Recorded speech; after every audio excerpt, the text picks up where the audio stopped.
Hi, I'm Rhonda. And I'm Serene. And today we are going to talk about reading labels. Oh, I love this.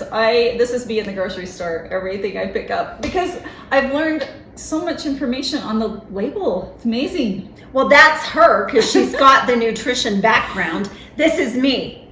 Huh? No, not after today. Yeah, she's We're going to teach learn us what to look for, and then also just remember to look once in a while. I have been fooled many times and on serving sizes, so we're going to talk about that. But reading labels, there's some really simple concepts, and they have changed the label so it's easier to read. So the first thing you want to look at is how many servings are in the container. For instance, this right here has about 3 servings.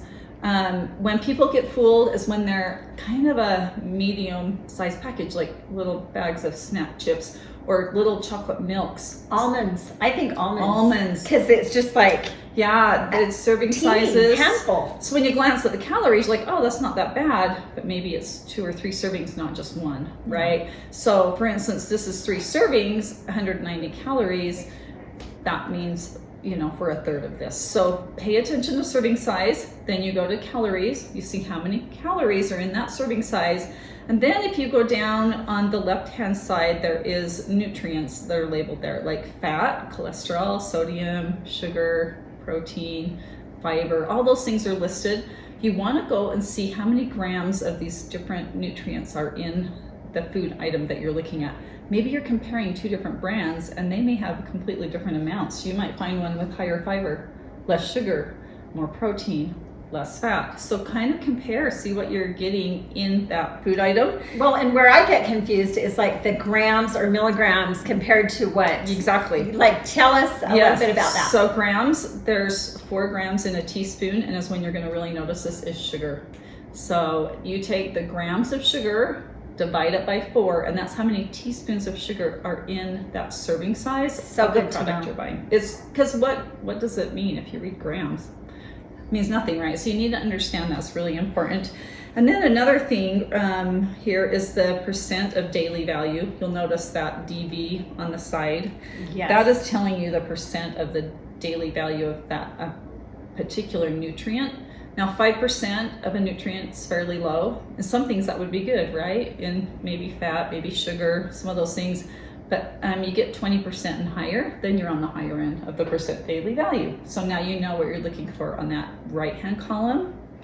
A couple of things to be looking for. We mentioned sugar already. Another is fiber. High fiber is so important. You want to get as much as you can. If you can find a food that is a little higher in fiber than another, or a brand that's higher in fiber than another, look for whole grain crackers, things like that.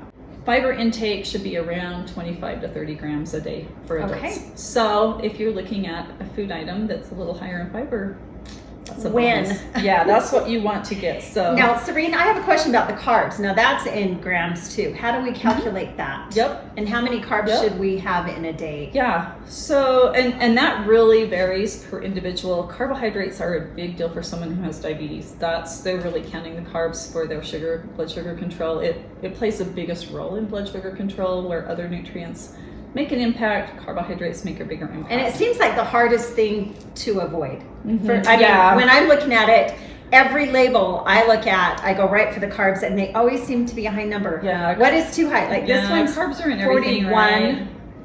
Total carbs, yep, 41 grams. That's for the 1 whole serving of rice. Well, a whole serving of rice, we'd have to figure out how big that was. This is 2 probably going to ounces. be, it says a 1/3 cup dry, so maybe close to 2/3 to a cup. Well, maybe you're not going to have that full serving size then. Maybe you're going to say, well, you know what, I don't want that many carbohydrates. I'm going to have a half a is so cup, much. have a little bit less. That's what I'm going to do. You just need to figure out how many total carbs you're going to have during the day. About 50% of your diet should be made up of carbohydrates, so they're not bad. But if you're having rice and rolls and other carbohydrate type It's gonna add up fast. then maybe you're going to have a little bit less of some of the ones. And look at the label; it will tell you kind of where that falls. So read the labels. It's going to give you a lot of information on the food that you're about to eat, and then it will help you decide what food you want to purchase and what serving size you want to put on your plate. Great information. Thanks, Serene.